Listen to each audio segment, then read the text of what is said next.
there are different country contexts, different organizational contexts, some self-care written up here and there, but nothing like a proper guideline.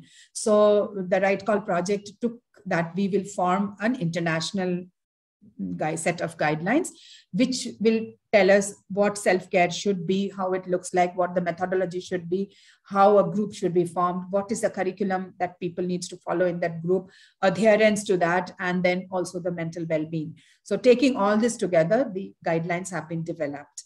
They are in the final stage of getting developed, and then the different aspects of that self-care guideline has been written up into smaller papers, manuscripts that have been submitted to the Leprosy Review for the December issue. It's a special issue on self-care. So all said and done, now the international self-care guidelines are going to be contextualized to the country context. Now, Indian context in a central India, the context will be very different from somewhere in South India or for the country of Nepal or Nigeria. So every country needs to have a specific context. So a contextualization of that guideline will happen, which will happen in collaboration with people affected with leprosy and also living with disabilities and ulcers. So it's going to be a joint effort, and the guidelines that will come out for the place will be something that is owned by the people, and the ownership will be better. People will be able to own it better and apply it better in their self-care practice. So that is the idea behind the self-care guidelines that are being written up.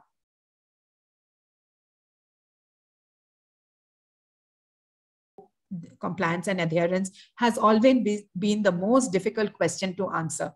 Everything has been done, but why still no uptake? Why do people still come with poor ulcers, needing amputations, even till today?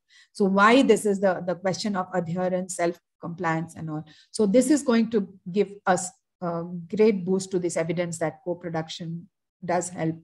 And so basically, I would say management of disability, it's improved. A lot improvement in the management of disability happens. And that too, not only at the hospital level, because we are not working at the hospital level, we are working in the community level. So to take it forward, management of disability in the community is what we are looking to improve in these studies.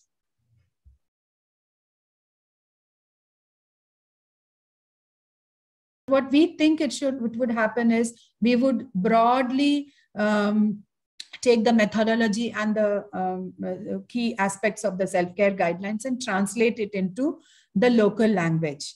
And then on a platform like a community engagement program, we would bring key people, starting from people who deliver treatment like these methanins, the medical officer, the district leprosy officer, and people who deal with people affected by leprosy. Then we would invite the people affected by leprosy potentially with ulcers and the president of the Association of People Affected by Leprosy, as some key people who voice their opinions among the leprosy community. We would invite them for a meeting, and we would give them a brief overview of what the guidelines are and give them copies of the translated document. And we would give them chance to do focus group discussions, take some interviews with them, make sure they understood what the guidelines were about. And then we would ask them what changes, what modifications would you like within these guidelines to suit yourself better.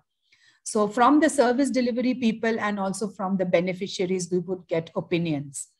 And then we would rewrite the guideline in the local language according to what they said. And then the authors would be themselves, the government, the implementers, the service providers, and we. So that is what the plan is.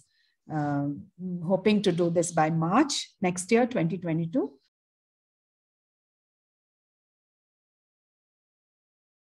In our guidelines, the most important thing is co-production, because all the information that a person gets is like top down. A doctor tells him, a nurse tells him, a dresser tells him, and he has to follow that. But here what we are thinking is innovative, is they come and contribute to the guidelines, and they tell what they want, what is their barrier, what they want, and how best an uptake of the guidelines could happen. So we hope that everywhere we have seen the problem is the compliance. It's not in the understanding or in the knowledge. If you ask a person with a very poor, bad ulcer, what are the steps of self-care? Most probably 1, 2, 3, 4, he will name it all very well. But when it comes to applying that practice in his life, there are a lot of issues, he could give a lot of reasons for not doing it, very well knowing that if he does that, his ulcers would never become as worse.